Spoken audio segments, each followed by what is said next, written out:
A pleasant good morning, everyone. Let us begin today's session with Omkaram.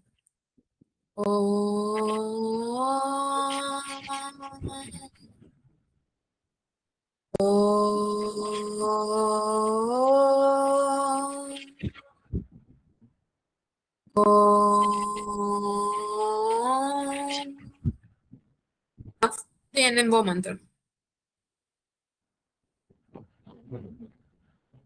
Tvaham kamaye radyam na swargam na punarbhavam kamaye dukkha taptanam praninaamurtinashanam.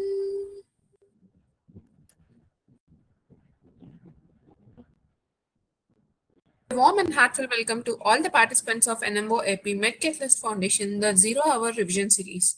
Today is day 4 of our 15 days rapid revision series, an initiative aimed at strengthening the fundamentals of first-year MBBS students through focused and high-yield revision series.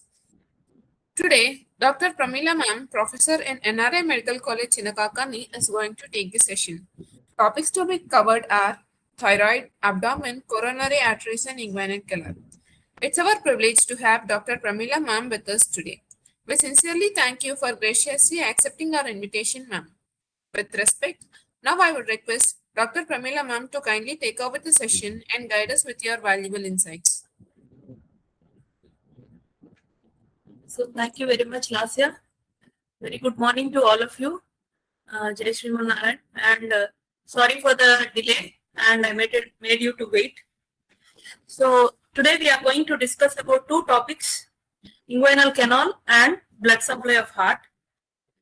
So these two are important both clinically for 5 marks answer and also for essay question.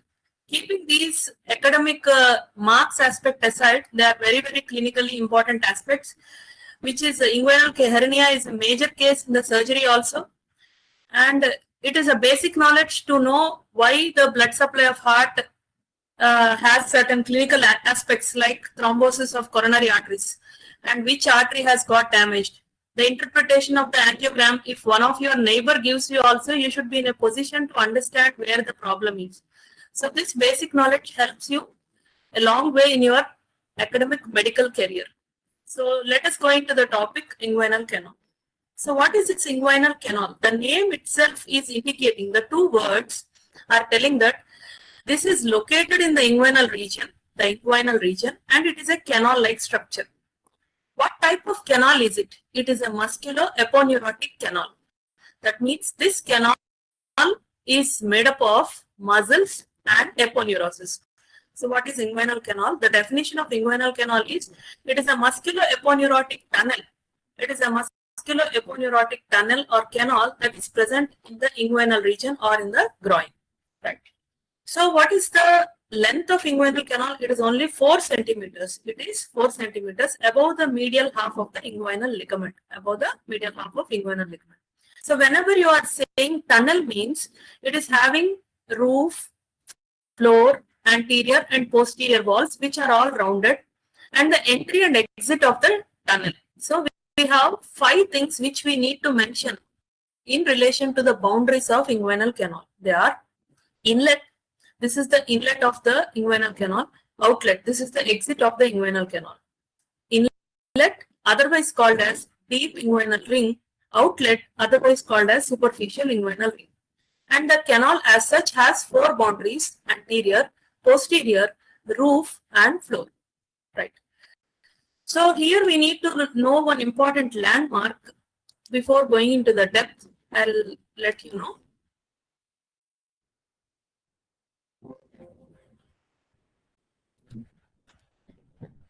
One second.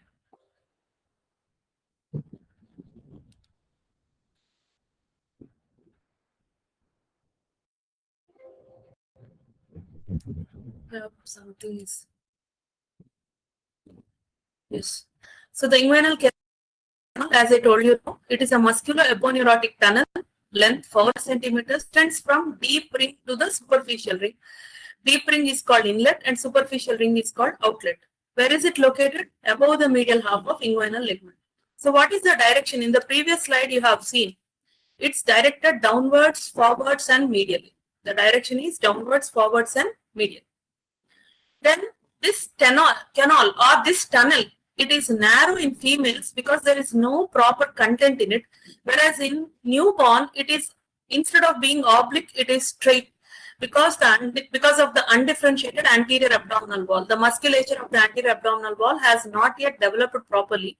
So that is the reason why it is straight. So here we are going to read in detail about the boundaries of inguinal canal. What are the boundaries of inguinal canal? This is a section, coronal section of anterior abdominal wall. First, you learn the layers and then how they are disposed. First, see here. So, most superficial, you all know that skin. So, deep to the skin, you have the superficial fascia and deep fascia elsewhere in the body.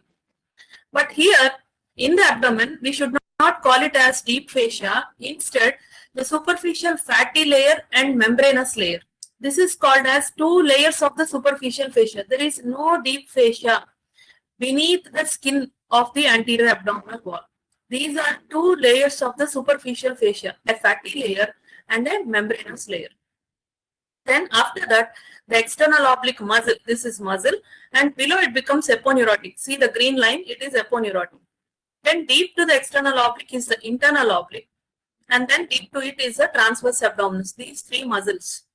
Then after this transversus abdominis, the deep fascia like layer is transversalis. It is named so because it is deep to transversus abdominis. After that, you have the extraperitoneal connective tissue, and the last one is peritoneum, after which the viscera will be there. This is parietal peritoneum. The viscera is ultimately covered by the visceral layer of the peritoneum. So these are the layers of anterior abdominal wall. Now come down towards the inguinal region where we have the tunnel. What type of tunnel? I have told you it is musculo and aponeurotic. Here you can see aponeurosis, here you can see muscle. So what are the boundaries of this tunnel? We want now, this is a coronal section. We can see all the four boundaries at a time: anterior, posterior, roof, and floor.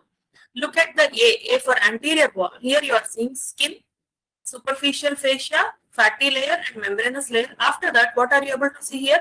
It is the aponeurosis of external oblique. These are the four things. Am I clear? Aponeurosis of external oblique. These are the main things. But in addition, in the anterior wall of the inguinal canal, in the lateral most part, I can't explain all the muscles of anterior abdominal wall at this juncture because we want to focus on the topic. But the lateral part of the external oblique aponeurosis, it also gives origin to the internal oblique muscle. So, in the anterior wall, lateral most part, there is internal oblique fleshy fibers also. That you can add. Otherwise, based on this diagram, you can write these boundaries also.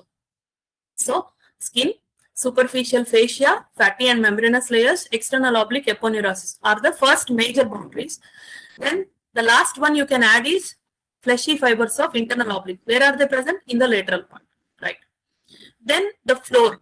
The continuation of the anterior wall is the floor. It is formed by the same external oblique aponeurosis. It is bent in the form of a U-shaped manner. So the floor of the inguinal canal is formed by external oblique aponeurosis. Here, in the most medial part, the curved fibers of the internal oblique are also called as lacunar ligament. So medially, the inguinal ligament is supplemented by lacunar ligament. Clear? Okay. Then we completed the anterior wall and the floor. Now we'll go to the roof and the posterior wall. The roof is formed by the arched fibers of internal oblique and transverse abdominis. This is internal oblique, this is forming the arched fibers, and here this is transverse abdominis forming the arched fibers. Okay. So the arched fibers of internal oblique and transverse abdominis form the roof. Then coming to the posterior wall is formed by the conjoint tendon formed by the union of these two muscles. In the medial part and in the lateral part, it is formed by the fascia transversalis. To summarize, you can remember 2, 2, 2, 2. Anterior wall, two things, floor 2, roof 2, and posterior wall 2. Just count when I am saying. In the anterior wall, medial part, external oblique aponeurosis, lateral part, fleshy fibers of internal oblique. Then floor, inguinal ligament. In the medial part, lacunar ligament. Finish 2. Roof, it is formed by arched fibers of internal oblique and transverse abdominis. 2 I have finished. Then in the posterior part, conjoint tendon in the medial part, transversalis in the lateral part. Is it clear? So each and every boundary, 2, 2, 2, 2. All these 2's are important relations or important boundaries of the inguinal canal, right? Then just now we have finished the boundaries of the inguinal canal. Here it is like a transverse section through which you can see from above. That means if the inguinal canal roof is taken out, if the roof is taken out and you are able to see the tunnel from above, you will be able to see the deep inguinal ring, the oblique canal and the superficial inguinal ring. Is that clear? So the deep ring is in a deeper plane and the superficial ring is in a superficial plane. This you have to understand. So where is this deep inguinal ring? The deep inguinal ring, are you able to see the gap? The deep inguinal ring is a gap. It is where is it? It is a gap in the fascia transversalis. What is the shape of this gap? It is elliptical gap present in the fascia transversalis. So this gap has come because of the insinuation of the testis. Okay, the testis has invaginated through this area, that is deep ring. So the testis will receive the covering of this fascia transversalis on it till it reaches the bottom. Are you able to see this? The testis has invaginated through this fascia transversalis at one place. So the place where the testis has invaginated the fascia transversalis is called deep inguinal ring. Is that clear? So that area is a natural defect in the fascia transversalis through which the abdominal contents, here abdomen is there, abdominal viscera also can enter. So this is deep inguinal ring. Once again, what is deep inguinal ring? The deep inguinal ring is an elliptical shaped gap present in the fascia transversalis. At what level? At what level is this deep inguinal ring? It is at the level of mid-inguinal point. Then what is mid-inguinal point? The mid-inguinal point is, I'll show you the first slide. So here, the mid-inguinal point, observe here, the mid-inguinal point is between pubic symphysis and anterior superior iliac spine. It is at this level we have the deep inguinal ring. So why do you want to know anatomical location of deep inguinal ring? So in a clinical examination, suppose a patient of hernia comes. So you have to reduce the hernia. What is the meaning of reduce the hernia? The contents has to be pushed back into the abdomen. That is called reduction. So after you reduce the hernia, if you ask the patient to cough and you feel the impulse at the deep inguinal ring, that is always indirect hernia. That means it is coming through deep ring, canal and comes out through superficial ring. So for this purpose, so if you want to feel the cough impulse at the deep inguinal ring, where should you keep your finger? The finger has to be kept at the mid-inguinal point because it is the site of location of deep inguinal ring. Did you understand? So mid-inguinal point is the midpoint between pubic symphysis and anterior superior iliac spine. Whereas the femoral artery lies at the level of midpoint of inguinal ligament, which is a central point between pubic tubercle and anterior superior iliac spine. So the one complicated for your level, but still interesting to learn, which one of these two things is medial? Is it mid-inguinal point or midpoint of inguinal ligament? In this diagram, and from this is from pubic symphysis, this is from pubic tubercle. So obviously the mid-inguinal point is medial when compared to midpoint of inguinal ligament. So this for academic interest, don't strain yourself, but it is simple only, just you have to pay the attention. So here I was telling that the deep inguinal ring is an elliptical defect in the fascia transversalis. Then what is the superficial inguinal ring? The superficial inguinal ring is a gap, triangular shaped gap in the external oblique aponeurosis. Is that clear? It's a gap in the external oblique aponeurosis. So when the testis is passing through this, the arched fibers, as we told, which are forming the roof of the inguinal canal, they extend as fibrous sheath, muscular sheath over this testis, and that layer, that muscular brown color layer is called as cremasteric fascia. So whenever the testis is piercing the fascia transversalis at the deep ring, it is deriving a layer called internal, because it is inside, internal spermatic fascia, green color, because it is fascia. Then in the tunnel, it receives muscular fibers from internal oblique and transverse abdominis, which forms cremasteric fascia. Again, when the testis is pushing, it is pushing through the external oblique aponeurosis. It receives another layer called external spermatic fascia. It is called external spermatic fascia. Okay. So these become the coverings of the spermatic cord. These become the coverings of the spermatic cord. Internal spermatic fascia at fascia transversalis at the level of deep ring. Cremastic fascia within the canal by the internal oblique fleshy fibers, and then external oblique aponeurosis becomes external spermatic fascia at the level of superficial inguinal ring. These are knowledgeable points which you have to remember.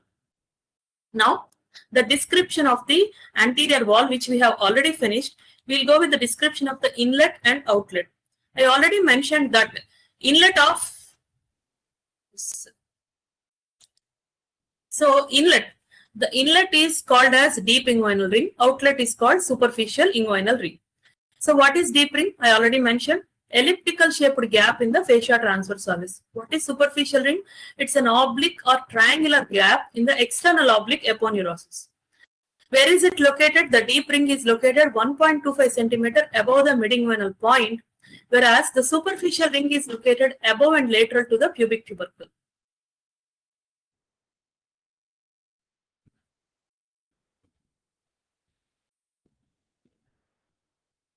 Right?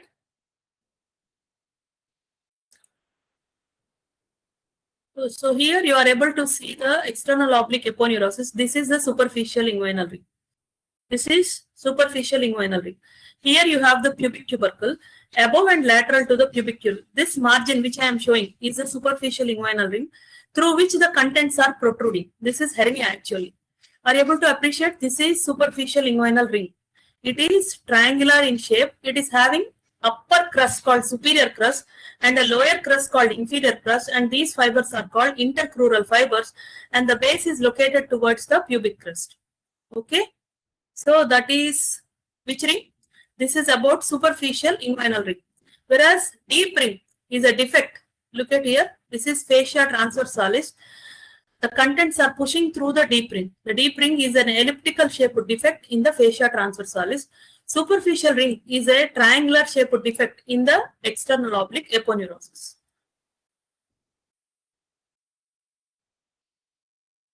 Right.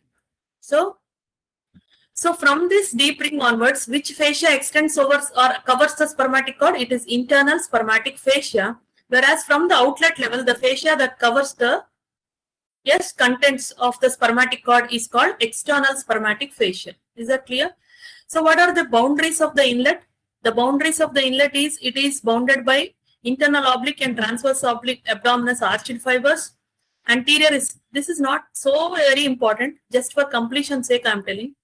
In between the superficial ring and the deep ring, we have inferior epigastric artery. Which one is lateral? Deep ring is lateral. So for it, the relation with the inferior epigastric artery is medial. At least remember this, this is golden. The inferior epigastric artery is located medial to the deep inguinal ring, whereas it is located lateral to the superficial inguinal ring. The inguinal superficial ring relations are easy because its apex is intercrural fibers, base is formed by the pubic crust, I told you. Medially is the superior crust, lateral is the inferior crust. Is that clear? So take home, what is inlet? Inlet is deep ring, outlet is superficial ring. Inlet is defect in fascia transversalis, outlet is a defect in the external oblique aponeurosis. The inlet lies at the level of 1.25 centimeter above the mid-inguinal point. This is above and lateral to pubic tubercle. From here onwards, the fascia that arises is internal spermatic fascia. From here onwards, external spermatic fascia. The important relation medial to the inlet is inferior epigastric artery. Lateral to the outlet is inferior epigastric artery. Because it is triangular in shape, above and medial is superior crust, below and lateral is inferior crust, apex is intercrural fibers, and base is pubic crust. Then what are the contents? The difference in the contents is, the difference in the contents is, here you have to mention only spermatic cord, because the spermatic cord extends from deep ring, passes through canal, and then comes out through superficial inguinal ring in males. If it is females, it is round ligament of uterus. Whereas here you have to, in addition to spermatic cord and round ligament, you have to mention ilioinguinal nerve. The superficial ring has two contents, ilioinguinal nerve and spermatic cord. Whereas here only one content for the inlet, that is spermatic cord. So that is about the deep ring and superficial ring. So what are the contents of inguinal canal? As a whole, what is the major content? It is spermatic cord in males, round ligament of uterus in females. This is a complete content. That means it extends from deep ring to the superficial ring. Whereas ilioinguinal nerve is called as partial content because it pierces the posterior wall of the inguinal canal, enters into the canal and comes out through the superficial ring in front of the spermatic cord. It is not passing through the deep ring, hence it is called as partial content. So here also you can get as an MCQ. Which one of the following is a partial content of inguinal canal? Genitofemoral nerve, ilioinguinal nerve, cremasteric nerve, nerve to vas deferens, something else. So the ilioinguinal nerve is a partial content of inguinal canal. Then if I say genitofemoral nerve, the genitofemoral nerve is a content of spermatic cord. You can see here in this diagram, it is a content of spermatic cord. So the genitofemoral nerve is passing through the spermatic cord from deep ring to superficial ring, whereas ilioinguinal nerve pierces the here. It is outside the spermatic cord, in front of it, but it pierces the posterior wall and exits through the superficial inguinal ring. Here just I have mentioned the contents of spermatic cord and where does it get its fascia. This we have already finished. To summarize, the spermatic cord is covered by 3 layers: internal spermatic fascia, cremasteric fascia, external spermatic fascia. Where from we get this internal spermatic fascia? It is from fascia transversalis. At what level is it arising? Deep inguinal ring. Cremasteric fascia means nothing but loops of cremaster muscle interconnected by loose areolar tissue derived from internal oblique and transverse abdominis muscles within the inguinal canal cavity. Then the external spermatic fascia is derived from external oblique aponeurosis, from which level onwards it is from superficial inguinal ring. Okay. Then what are the other contents? These are the coverings. The contents of the spermatic cord are, yes, vas deferens, pampiniform plexus of veins, artery. You can remember a general code, VAN. V for pampiniform plexus of veins, A for the cremasteric artery and testicular artery. Then N for the genitofemoral nerve. A pipe or tube is there called as vas deferens. The lymphatics that drain the testes are also there. These are the contents of, yes, spermatic cord. And in addition, there may be remnants of process vaginalis. This is about spermatic cord. So a 1 minute break, a half-minute break I'll take. Just I'll have water and continue.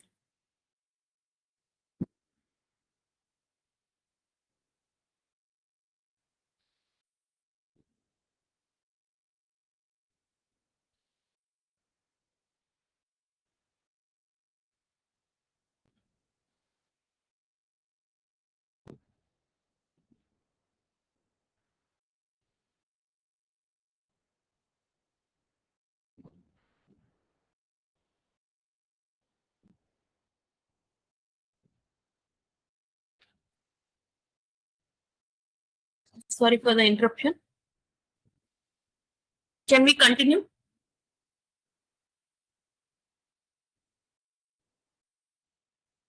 Can we continue? Lasya?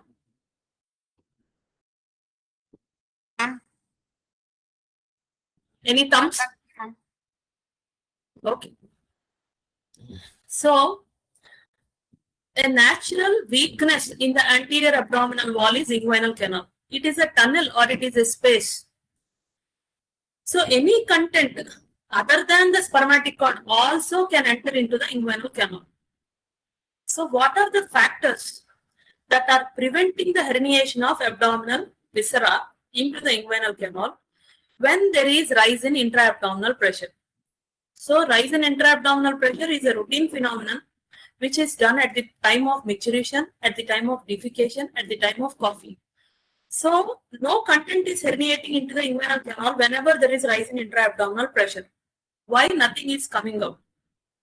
That is one question. That is nature's gift for us to prevent hernia through the inguinal canal. So, what is that gift that is given? So we have so many defensive mechanisms to support this weakness in the anterior abdominal wall. So what are those defensive mechanisms? The 5 major defensive mechanisms are flap wall mechanism, shutter mechanism, ball wall mechanism, then guarding mechanism, slit wall mechanism. 5 mechanisms are there. And each one you can try to remember because MCQs are born from matter, not from anywhere else. Flap wall mechanism is like the anterior and posterior walls of the inguinal canal get approximated whenever there is an increase in the intra-abdominal pressure. The superficial ring is in the anterior wall, deep ring is in the posterior wall. So with the increase in intra-abdominal pressure, the posterior wall is approximated to the anterior wall, thus obliterating the inguinal canal. This is called flap wall mechanism. Then what is shutter wall mechanism? Shutter means you all know, from above downwards. So demi-sphincter means half sphincter. So half sphincter means half muscle. So the arched fibers of internal oblique and transverse abdominis, which are forming the roof of the inguinal canal, when they contract and they approximate with the floor. So anterior wall and posterior wall approximation is flap, roof and the floor approximation is shutter. On increase in with increase in intra-abdominal pressure, the roof muscles will come and approximate with the floor, called as shutter wall mechanism. Then what is the ball wall mechanism? Ball is nothing but the testis. So with the contraction of the cremasteric muscle, the testis is pulled upwards along the cremasteric fascia. The cremasteric fascia covers the testis also. So with the contraction of the cremasteric muscle, the testis is dragged upwards and it blocks the superficial inguinal ring, not allowing any content from inside to coming outside. Is that clear? So what are all these mechanisms? These mechanisms are preventing anything from abdomen to come out through the deep ring canal and superficial ring. So 2 walls, anterior, posterior, is called as, yes, flap wall. Roof and floor is called shutter mechanism. Ball obstructs the superficial inguinal ring, testis, is called ball wall mechanism. Then what is slit wall mechanism? I told you, or I have shown you, that superior crust and inferior crust of the superficial inguinal ring, they form a slit-like gap called superficial inguinal ring, triangular gap. When there is contraction of the anterior abdominal wall, these 2 crusts or crura, superior and inferior, come close to each other, then obstructing the outlet of the inguinal canal. Then what is guarding mechanism? Extra support. In the medial part, that is behind the superficial inguinal ring, there are 2 additional supports or strengths that increase the weakness. To overcome the weakness of superficial inguinal ring, that is conjoint tendon and reflected part of inguinal ligament. In the same way, the deep ring that is located in the posterior wall is guarded by the fleshy fibers of the internal oblique. I told you that lateral part, there is fleshy fibers origin of the internal oblique in the anterior wall. So this is guarding mechanism. So these are the mechanisms. I already mentioned about the contents, spermatic cord and round ligament, ilioinguinal nerve.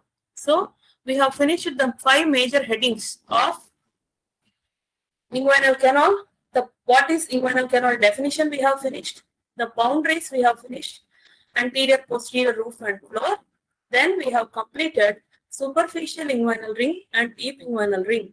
After that, the contents we have finished. And then we have discussed about the 5 mechanisms that prevent the entry of any abdominal content from deep ring to superficial ring. This I have kept for just a knowledge sake or completion sake. The testis initially is intra-abdominal. This is abdomen, this is peritoneum. This is gubernaculum testis that drags the testis outside. It's a fibromuscular band. When it is coming down towards the scrotum, it also pulls a peritoneum process called as processus vaginalis into the scrotum. Later on, this process vaginalis part which is connected to the peritoneal cavity gets obliterated and the distal part remains in the scrotum along with the testis called as tunica vaginalis. Why this knowledge is important? It is this processus vaginalis and the testis that are passing through the inguinal canal from deep ring to superficial ring. So if this processus vaginalis is patent, That means from the deep ring, this is the entry through the deep ring, canal and superficial ring, and then up to the scrotum. If this continuity is present, so the passage is permanent from the abdomen to the scrotum. So whenever there is rise in abdominal pressure, directly the abdominal contents can pass through this process vaginalis and can reach the bottom of the scrotum. So this is called as herniation through the deep ring, called as indirect inguinal hernia, which is the cause is congenital. What is the congenital cause? Patent process vaginalis is the congenital cause for indirect inguinal hernia. Why are we calling it as indirect? It is passing indirectly through deep ring, canal and superficial ring. Whereas if the hernia bypasses the deep ring and directly pushes forwards into the canal and comes out through the superficial ring, then it is called as direct inguinal hernia, where the cause is not congenital, but it is acquired weakness in the anterior abdominal wall. For this reason, I have kept it. So the development of inguinal canal occurs at the time of descent of testis. It represents the passage of the gubernaculum testis and the testis through the anterior abdominal wall. So what is the clinical importance of inguinal canal? So it is a passage which allows the normal descent of testis. Okay, but the same passage can allow the abdominal contents to pass through it, which is an abnormal thing. So such protrusion of peritoneal lined abdominal contents into the inguinal canal is called as inguinal hernia. So abdominal content means it can be greater omentum, it can be small intestine, it can be large intestine, or a small diverticulum called Meckel's diverticulum.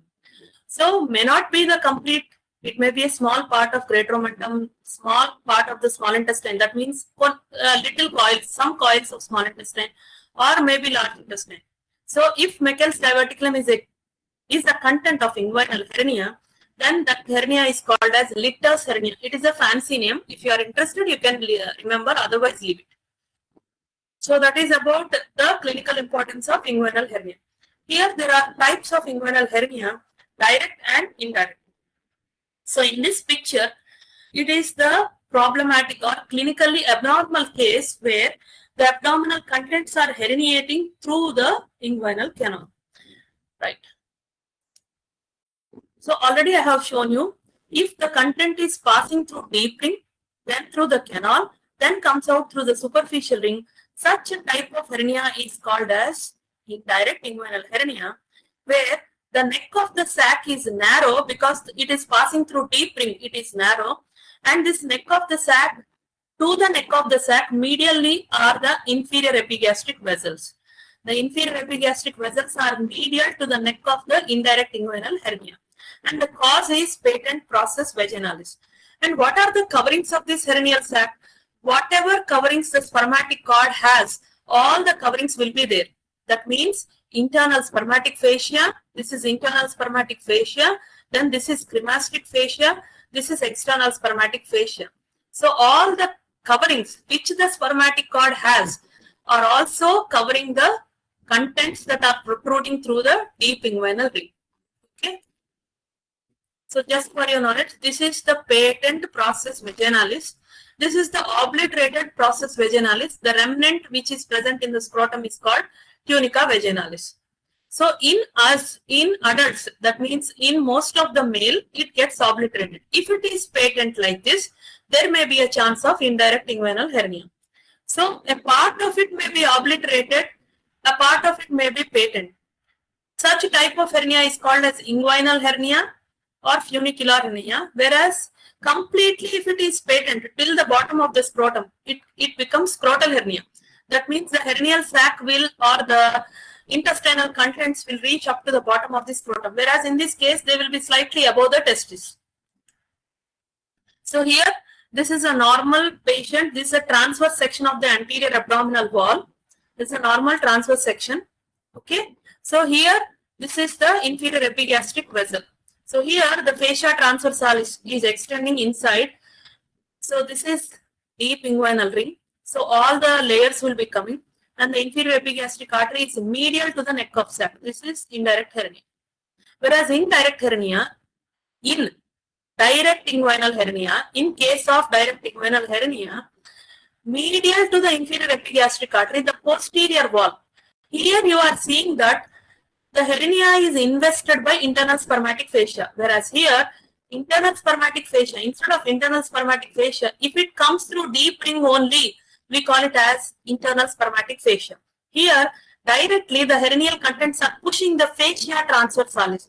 So this is the major difference in the coverings of indirect and direct hernia.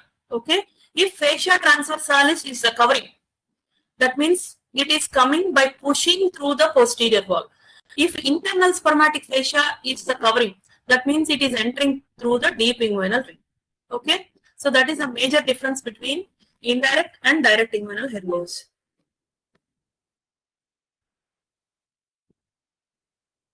So here I have already mentioned. So root is posterior wall. Root is from deep inguinal ring to superficial inguinal ring. Here posterior to superficial. The shape is rounded because it is pushing the wall. There is no narrowness in the just like deep inguinal. So it is globular, whereas it is spear shaped. Neck is narrow and the bottom of the sac is wider. Here everything is round. So neck of sac is wide and medial to inferior epigastric artery. Here it is. Here we are describing in relation to the inferior epigastric artery. If you take inferior epigastric artery as the landmark, medial is direct hernia, lateral is indirect hernia.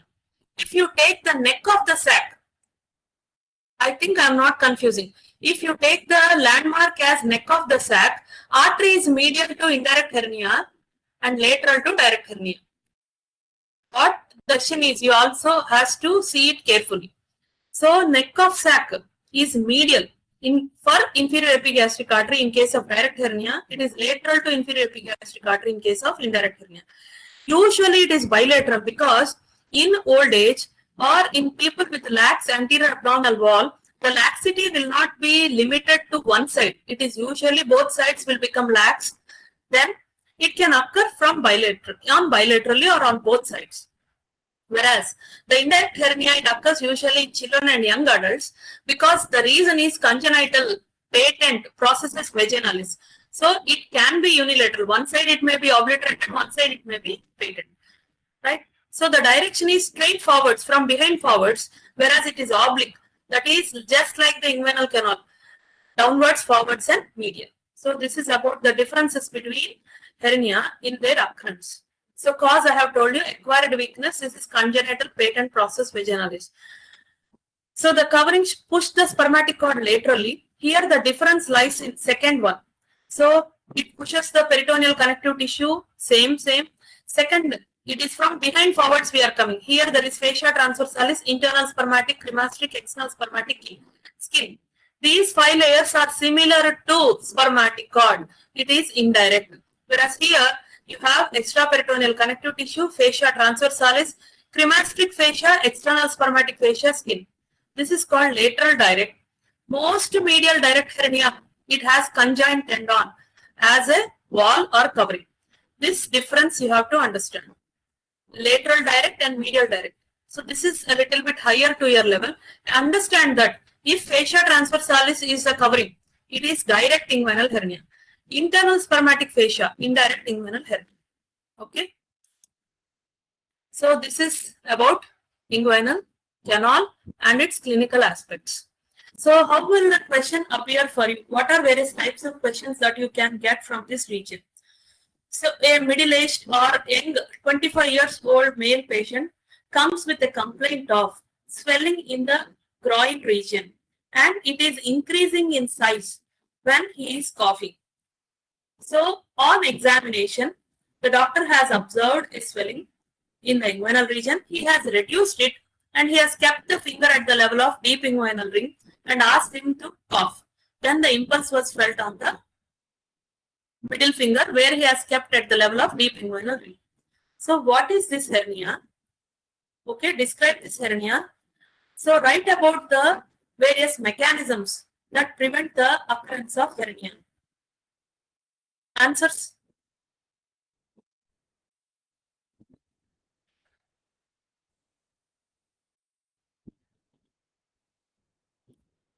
Can I get the answers? No one is replying, ma'am. So if no one will reply, then I can stop the class here itself.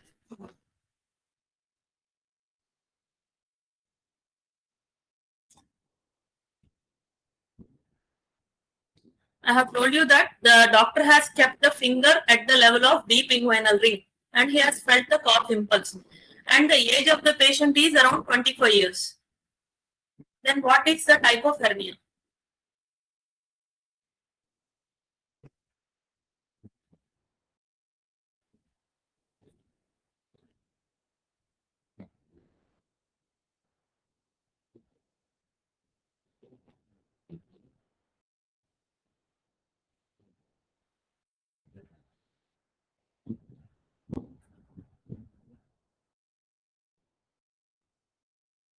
No one?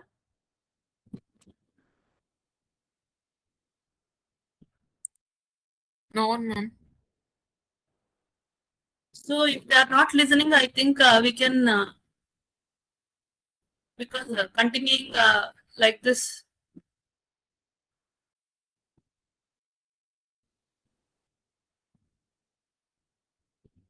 They are telling indirect inguinal hernia, ma'am. Indirect inguinal hernia. Okay, so that is indirect inguinal hernia. That is correct answer. Why? Because young age, indirect inguinal hernia is more common. One thing, deep ring, it comes out through the deep ring, so impulse is felt at the deep ring. Then the clinical question for 5 marks, they will ask you mechanisms preventing the hernia. Then you have to write all those 5 mechanisms.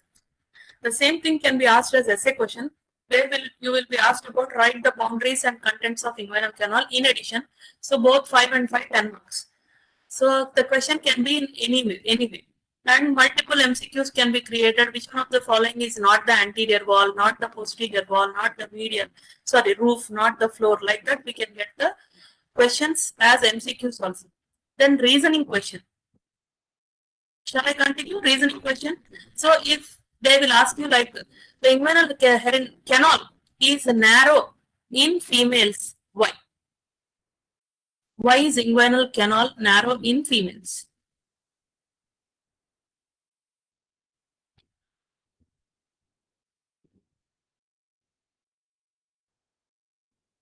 No prominent contents in చెప్తున్నాను, ma'am. Yes, no proper content. Only ligament is there. Spermatic cord has so many contents. So such a thick spermatic cord is there in male, whereas round ligament in female.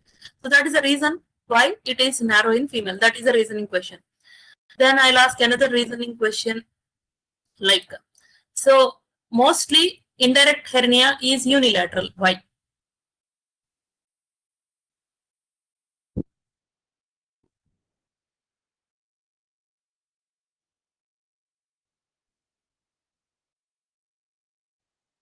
Did you get the answer?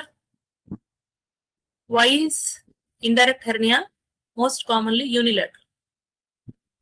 No, ma'am. In the last slide, I have shown you that patent process vaginalis is the reason for indirect inguinal hernia. So it may be present. This congenital problem need not be always bilateral. It may be unilateral. So indirect hernia reason is patent process vaginalis. So it may be unilateral. Again, same way. Why direct inguinal hernia is always bilateral? Always bilateral.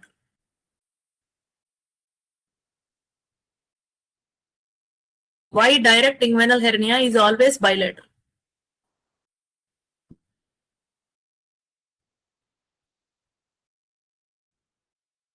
Answer.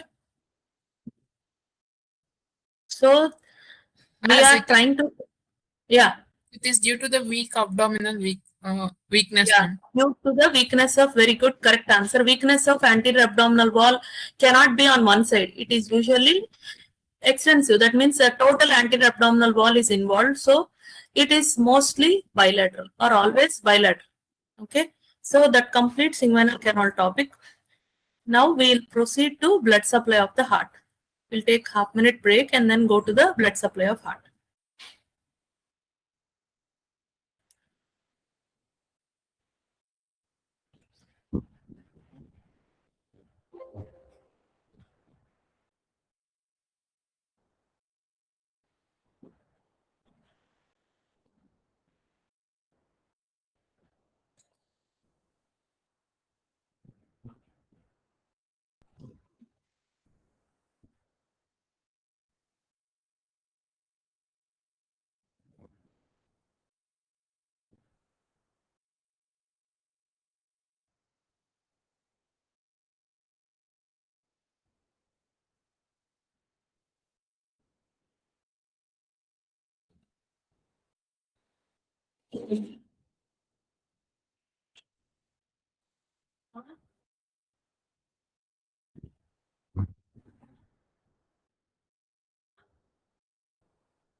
Yes.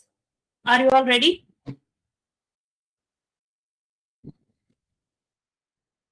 Yes, ma'am. Yes. So the blood supply of heart. It's the most important essay question of the entire corax.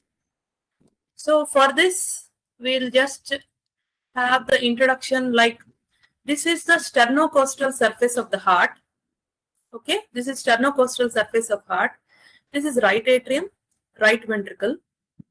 This is left ventricle and this is left atrium. These basics will help you to understand the blood supply because course when we describe these things you need to know. The sulcus between the atrium and the ventricle. Atrium and ventricle are separated by atrioventricular sulcus. The short name for AV sulcus or atrioventricular sulcus is coronary sulcus. Why? Because it encircles the heart like a circle. It is present on the anterior aspect and on the posterior aspect on the right side and also on the left side. So because it is encircling the heart, the sulcus is called as coronary sulcus and the arteries that run in the coronary sulcus are called as coronary arteries. Okay. Once again, the sulcus between atrium and ventricle is called atrioventricular sulcus or otherwise called coronary sulcus. Whereas the sulcus that separates the ventricles is called intraventricular sulcus. It has anterior part and posterior part, below and behind. Same, the coronary sulcus you are seeing here, this is the front of heart. So this is anterior part of coronary sulcus. This is also anterior part of coronary sulcus. Am I clear? Okay. Hope you are understanding. So I'll put the arrow. You tell me which sulcus it is. What is this sulcus?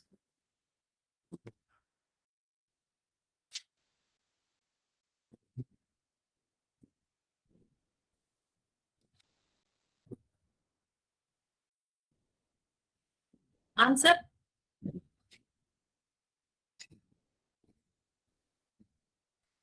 AV sulcus or coronary sulcus and vertinormal. Correct.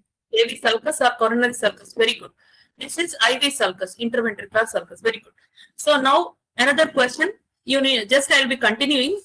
If I give a pause, you answer me, right? So this is anterior part of coronary sulcus. Which side? This is right atrium, right ventricle. So this is right anterior coronary sulcus. If you take this one, this is left atrium extension called left auricle and this is left ventricle. So this is left anterior coronary sulcus. Is that clear? Okay. So Yes. here you are the three sulci on the sternocostal surface you are seeing are right anterior coronary sulcus. This is left anterior coronary sulcus. What is this? Anterior interventricular sulcus. Next. Look at here. You are seeing here. This is left ventricle. This is right ventricle. This is posterior interventricular sulcus. Posterior interventricular sulcus. You are seeing here left atrium. This is left atrium. This is right atrium. So this part of the sulcus is left posterior coronary sulcus and this is right posterior coronary sulcus. Right atrium, right ventricle. Posterior parts are separated by posterior coronary sulcus, right? That means RP, right posterior coronary sulcus. This is LP, left posterior coronary sulcus. And this is posterior interventricular sulcus. This understanding is very, very important to understand the course of the coronary arteries. Okay. Now I'll put the point. You tell me what is that sulcus? What is this sulcus?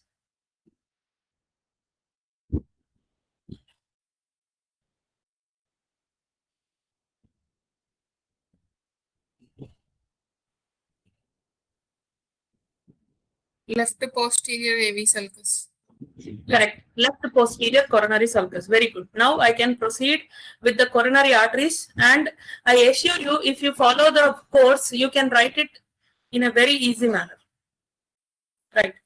The coronary arteries. What is the importance of coronary arteries? These arteries are the arteries that are going to supply the muscle of the heart, which is an uninterruptedly contracting muscle which makes our life surviving. We are living because of the continuous beating of our heart. The beating is nothing but contraction and relaxation of the cardiac muscle.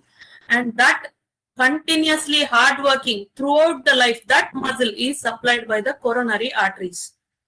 So the heart or the cardiac muscle is supplied by two coronary arteries, the right coronary artery and the left coronary artery. So what are the various important aspects related to coronary arteries?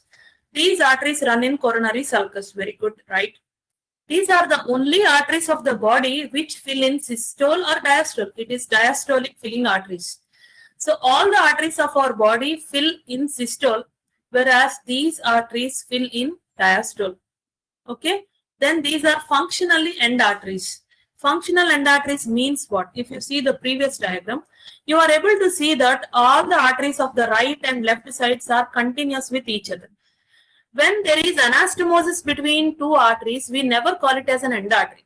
But here, peculiarly, they are structurally anastomosing, but functionally, the blood circulation is not there from right to left or from left to right. They become active only when there is obstruction. Otherwise, normally, right side is supplied by right artery, left side is supplied by left artery. These are reserve communications which become active only when there is obstruction. That means they are functionally not working as, so functionally they are working as end arteries, but structurally they are not end arteries. They are communicating with each other. Okay. Coronary arteries are functionally end arteries. Okay. Then where are they located? The heart is having three layers: epicardium, myocardium, and endocardium. Epicardium is the covering of the heart. Serous layer of pericardium is called as epicardium. That's like a thin layer. Visceral pleura, visceral pleura, like that. This serous layer, visceral layer of serous pericardium just covers the heart like a blanket on the coronary arteries, which are lying in a sulcus in between the muscles of the atria and ventricles. Just now we have described the coronary sulcus. In that sulcus or in the coronary tunnel, the artery is running and it is covered like a blanket by epicardium. So they are subepicardial vessels. They are called subepicardial vessels, and they arise from ascending aorta, which gives only coronary arteries, nothing other than the coronary arteries. Coronary arteries arise from ascending aorta. These are the important features of coronary arteries. So now the first point, what are the headings under which the artery has to be described? So the artery has to be described as origin, where from it arises. The right coronary artery arises from anterior aortic sinus. Anterior aortic sinus is a bulge in the anterior wall of the aorta, opposite to the anterior cusp of the aortic wall.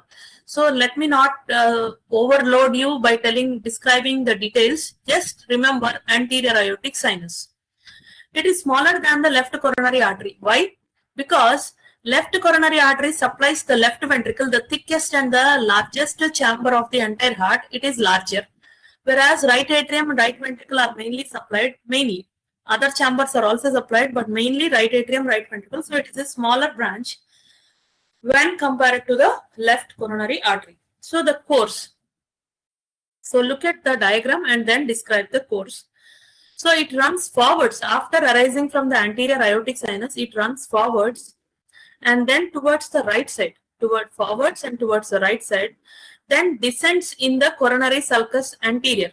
This is right anterior coronary sulcus, then hooks around the inferior border of the heart and runs in the right posterior coronary sulcus. So the course can be divided into 4 words. After arising from the anterior aortic sinus, it runs forwards. This part, it is in between pulmonary trunk and the auricle. Here you can see this is the pulmonary trunk which is cut off to see the origin of these arteries. So this is auricle. You are seeing this projection. This is auricle. So the first one, the course of the right coronary artery. It runs forwards in between right auricle and pulmonary trunk. Second point, it descends downwards in the right anterior coronary sulcus. Third point, it hooks around the inferior border of the heart. Fourth point, it runs in the right posterior coronary sulcus to anastomose with the left coronary artery to the left of the crux of the heart. Crux of the heart is a meeting point between the base of the heart and posterior surface of the heart, where interatrial sulcus, posterior coronary sulcus, and posterior interventricular sulcus meet with each other. If you are interested, you learn the crux of the heart, because crux of the heart also can be given as MCQ. Which one of the following do not contribute to the crux of the heart? Anterior coronary sulcus, posterior coronary sulcus, interatrial sulcus, posterior interventricular sulcus, posterior. So it is anterior coronary sulcus is the answer. Okay. So if not also, it is okay. If you remember the first 4 points, this is one between auricle and pulmonary trunk. This is right anterior coronary sulcus, inferior border, right posterior coronary sulcus, anastomosis with left coronary artery. This is the course of the right coronary artery. Okay. So this is what I have here between pulmonary trunk, descends down, winds round, runs back, right posterior coronary sulcus, up to the posterior interventricular groove. So here is the posterior interventricular groove. So up to the level of posterior interventricular groove it runs, where it gives a branch in the posterior IV sulcus, interventricular sulcus, called posterior interventricular branch, and then ends by communicating with the left coronary artery. So what are the branches of the right coronary artery? I am telling in brief. I don't want to overload you because you are coming close to the exams. This is not the time to confuse you. So that's why I'm telling only simple branches. SCA nodal artery, which gives a branch to SCA node. This branch surrounds the inferior vena. It is close to the opening of superior vena cava, and it supplies SCA node. SCA nodal artery is a branch of right coronary artery in 60% of the cases. Then atrial rami means atrial branches which supply the right atrium. Ventricular branches supply major part of the right ventricle. I told you right atrium and right ventricle should be remembered well. Then marginal artery along the inferior border of the heart. And last important branch is posterior interventricular artery, which runs in the posterior interventricular sulcus and supplies posterior part of the interventricular septum. Where is this interventricular septum? It is in between the anterior interventricular sulcus and the posterior interventricular sulcus. So the artery which is running in the posterior interventricular sulcus will supply obviously the posterior part of interventricular septum. Okay. So look at this diagram once again. So first branch is SCA nodal artery, and on the medial side it is the conus artery which supplies the anterior part. Here conus artery will be there that supplies upper part or cone-like part of the right ventricle. Then here we have atrial branches supplying the right atrium, ventricular branches supplying the right ventricle, marginal artery. Here is a marginal artery that runs along the inferior border of the heart, and this is the posterior interventricular artery which supplies the posterior. This is interventricular septum. So this part, posterior inferior part of interventricular septum, is supplied by the posterior interventricular artery. Here also you have the ventricular branches. So the left ventricle, this is left ventricle, this is right ventricle. Adjoining this artery, posterior interventricular artery, is also supplied by the right coronary artery. Am I clear? So the part of the left ventricle adjoining the posterior interventricular artery is also supplied by this right coronary artery. So what is the distribution of right coronary artery? Area of distribution. Look at here, right atrium. In the ventricles, major part of right ventricle. In the left ventricle, small part of left ventricle adjoining the posterior interventricular groove. This except I'll tell you that. So interventricular septum, which part? Posterior part. And whole of the conducting system of the heart is supplied by right coronary artery, SCA node, AV node, and bundle of His. Okay. A small part of the left branch of AV bundle is supplied by the left coronary artery. So these are all MCQs. So any question is an MCQ. origin of right coronary artery is from anterior aortic sinus, posterior aortic sinus, left aortic sinus, right aortic sinus. Answer.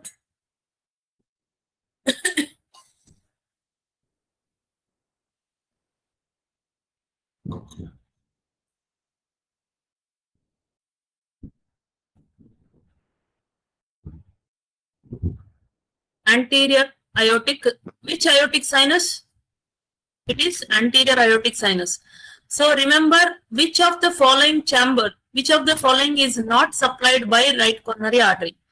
Major part of right ventricle, major part of left ventricle, okay, left atrium, like that they can give anterior part of interventricular septum. Which one is not supplied or which one is supplied? Like that they can ask. MCQs are born from the theory only. So conducting system is mainly supplied by. Which part of the conducting system is not supplied by? These are the MCQs that you can expect from the coronary arteries. So next we'll go to the left coronary artery. So left coronary artery is arising from the left side. You can observe this is from the anterior side, this is from left side. And behind it is posterior. This is slightly anterior and this is posterior. So left posterior aortic sinus is the origin of left coronary artery. Then it runs towards the left, in between the left auricle, this is left auricle, and pulmonary trunk. And then it appears on the anterior aspect and then divides into the anterior interventricular branch and circumflex branch. The continuation of the left coronary artery is the circumflex branch, which runs first in the, I told you this sulcus is left anterior coronary sulcus, then hooks around the left border of the heart. Here it was inferior border, here it is left border. Then runs in the, this is left anterior, this is left posterior coronary sulcus, ends by anastomosing with the coronary artery. So the left coronary artery, origin left posterior, runs in between left atrium and the pulmonary trunk, then emerges towards the anterior aspect, gives rise to anterior interventricular branch, runs in the LA, left anterior coronary sulcus, hooks around left border of the heart, runs posteriorly in the LP, left posterior coronary sulcus, ends by anastomosing with the right coronary artery. Okay. Then the branches of the left coronary artery are, so first large branch is, the last branch of right coronary artery is PIV, posterior interventricular. The first branch of the left coronary artery is AIV, anterior interventricular artery. Then it also gives rise to atrial branches to supply the left atrium. Then obtuse artery or diagonal artery, left marginal artery along the margin. And this continuation is called circumflex artery, which supplies left ventricle and left atrium. Okay. So a small part of the right ventricle, this is right ventricle, adjoining the anterior interventricular sulcus is also supplied by the left coronary artery. So this is left coronary artery. So this is the first branch. Okay. I told you that it supplies right ventricle and left ventricle and anterior part of the interventricular septum. Then it gives rise to diagonal arteries, oblique arteries, because the left ventricle is semi-lunar like shape. That means on the left side it is curved. So it gives rise to multiple diagonal arteries. Okay. So I told you the course. I described the course already. Then atrial branches supply left atrium, ventricular branches supply major part of left ventricle, diagonal artery, left marginal artery along the left border of the heart, anterior interventricular artery. It supplies anterior part of the interventricular septum and adjoining part of the right and left ventricles. So this is the branches. Area of distribution, already told you. The left ventricle is mainly supplied by the left coronary artery, which is the thickest of all the chambers, needs more blood supplies. That's why left coronary artery is the larger artery when compared to the right coronary artery. So the left atrium, left ventricle, major part, a small part of the right ventricle, adjoining the anterior interventricular groove. This is what I was telling. So left ventricle, everything is supplied by left coronary artery except a small part adjoining the posterior interventricular groove that is supplied by the right coronary artery. So Entire right ventricle is supplied by right coronary artery. Okay. But a small part of it adjoining the anterior interventricular groove is supplied by the left coronary artery. So what is cardiac dominance? The cardiac dominance, this is also an MCQ. Cardiac dominance is decided based on which of the following branches: anterior interventricular branch, then posterior interventricular branch, SCA nodal artery, or conus artery. Which artery decides dominance of the heart? It is posterior interventricular artery. Okay. So predominantly right coronary artery dominance exists in Indians. It is 60%. Left coronary artery gives rise to posterior interventricular only in 40%. So right dominance is more common when compared to left dominance. So this is about arterial supply. We have finished arterial supply. Then I'll summarize the venous drainage in 2 to 3 lines. The entire venous drainage of the heart is not done by single vein or single two veins like that. It is mainly by 3 sources. Number 1 is venae cordis minimi. Number 2, anterior cardiac veins. And number 3 is coronary sinus. You have 2 coronary arteries, but the vein is only one. It is like a tunnel, so it is called as sinus instead of calling it as vein. It is not like a tube, it is a wide channel, so it is called coronary sinus. The right atrium into the right ventricle anterior part is drained by anterior cardiac veins directly which open into the right atrium. There are small veins which drain all the chambers called as venae cordis minimi. So this coronary sinus is beginning on the left side and running in the posterior aspect and then ending on the right side. The coronary sinus, if you observe the coronary arteries, they are beginning from the front and going to the back. Okay. It is mainly running in the back and finally ending on the front. Okay. Its beginning is here. It is beginning as a continuation of great cardiac vein, which hooks around the left border of the heart, and then it runs in the which posterior sulcus? Entire posterior part of coronary sulcus, from left posterior to right posterior, and then ends by opening into right atrium, guarded by a valve called valve of coronary sulcus. In its course, in the middle of the course, it receives middle cardiac vein. Before termination into the right atrium, it receives small cardiac vein. So if you can observe, it is receiving the veins in a peculiar way. It starts great. In the middle, it receives them. In the middle of its journey, it receives middle cardiac vein. And very close to its termination, the vein is very small, called as small cardiac vein. Okay. Great cardiac, starting tributary. In the posterior interventricular groove, middle cardiac vein. Just before termination, small cardiac vein. So this is about coronary sinus. Coronary sinus, which is the venous drainage for the left of the heart, left atrium, left ventricle mainly. So that is about venous drainage. Then what is the clinical importance? This I have already told you.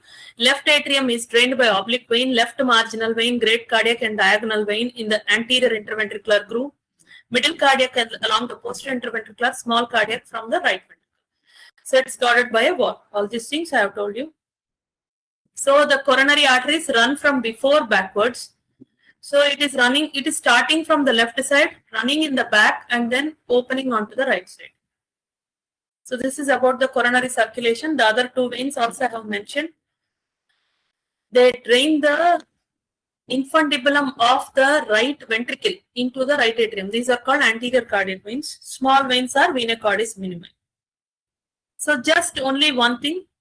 So we have 2 conditions called as angina pectoris, coronary spasm, where the vessels, coronary arteries undergo spasmodic contraction, resulting in temporary decrease in the blood supply and causes chest pain. That's called angina pectoris, pain in the pectoral region behind the sternum.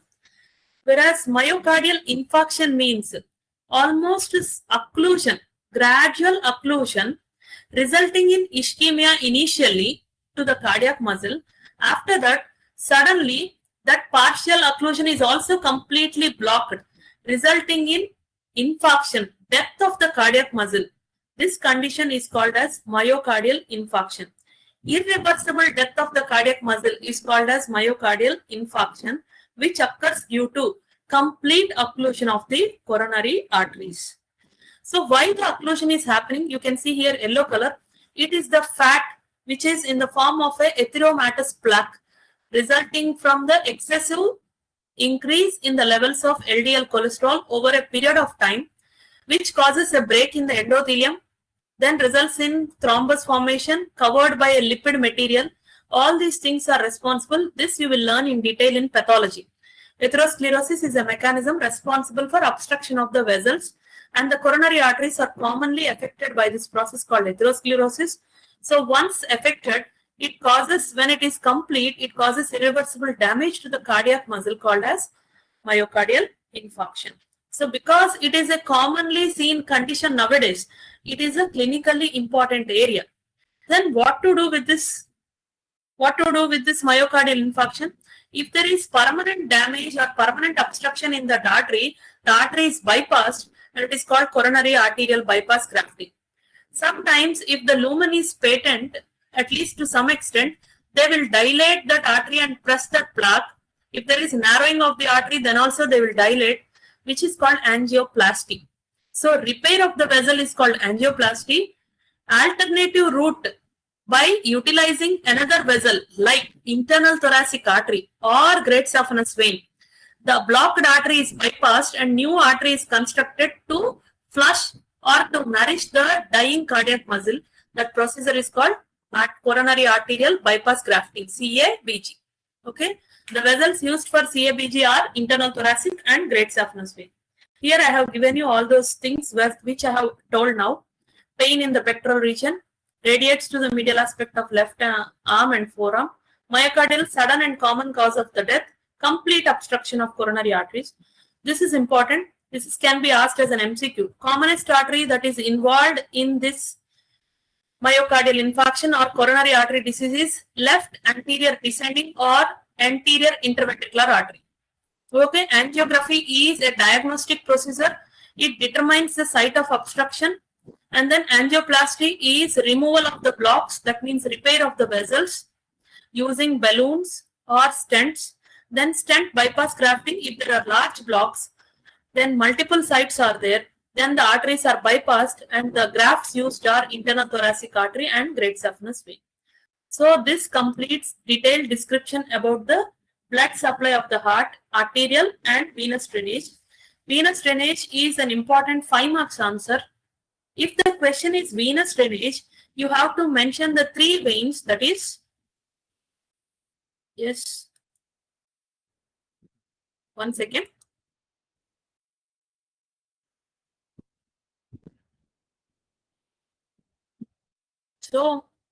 So the question is venous drainage of the heart. You have to mention 3 things.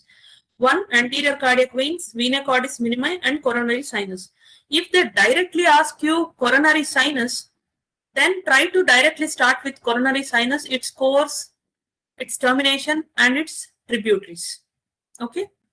Then clinical question may appear as suddenly a patient comes to the OPD, or suddenly the family members brought a patient who is having severe chest pain radiating to the left arm. So what is the common cause for this clinical presentation? What are the arteries involved? Write their origin, course, branches and termination, area of drainage. So for coronary arteries, remember 4 headings are there: origin, course, branches, area of distribution. Don't forget 4 headings. So area of distribution is also equally important. Okay. Hope you all had better learning. So all the best for your coming assessments, that is university exams. Do your exam well. Okay. Have a happy learn. Thank you.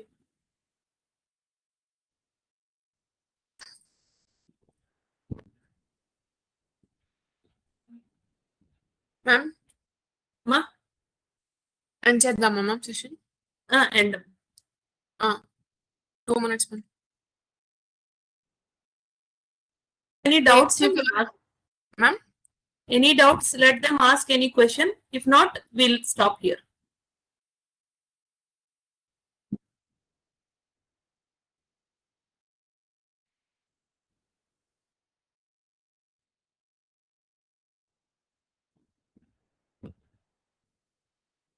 I think they have no doubts, ma'am. No one is Okay. mentioning in the We'll chat box. stop. extend our heartfelt gratitude to Dr. Pamela ma'am for an insightful and enriching section. Thank you, ma'am, for your valuable time, guidance, and unwavering support. We also thank you all participants for your enthusiastic presence and active participation. Let's end today's session with Shanti Mantra.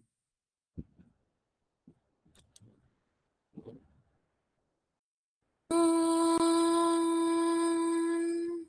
Sarve Bhavantu Sukhinah Sarve Santu Niramayah Sarve Bhadrani Pasyantu Ma Kachit Dukha Bhag Bhavet Om Shanti Shanti Shanti. Thank you, ma'am.